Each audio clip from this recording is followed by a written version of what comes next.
Ang daming nakatambak dito sa aming freezer guys na dates. Yan, naisipan kong gumawa ng dates cake. Yan, ibe-blender natin yan guys. Naglagay ako dyan ng isang basong fresh milk.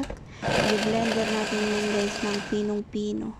Yan, itabi muna natin yan. Dito naman sa ating bowl, naglagay ako dyan ng 4 na itlog.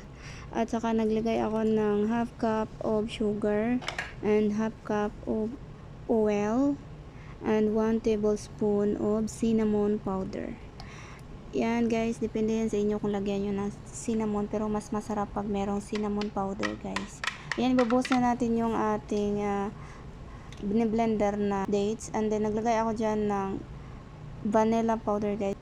Saka ilalagay na din natin yung ating 1 cup of flour, any kind of flour guys, pwede. Ayan, halo-haloin lang hanggang sa mawala yung mga buo-buo. At saka, naglagay ako dyan ng 2 tablespoon na baking powder guys. 2 tablespoon yung nalagay ko dyan. Guys ha, nakita sa video. Ayan, ilalagay na natin sa ating lagayan na guys, pancake. Ayan, nag-brush muna ako dyan ng oil para hindi dumikit yung ating butter pag naluto na. Ayan, 180 lang guys yung init, yung apoy ng ating oven. At saka 20 minutes o 25 minutes, luto na yung ating cake. Ayan na guys, ayan ang ating cake. Serve na natin to kay madam.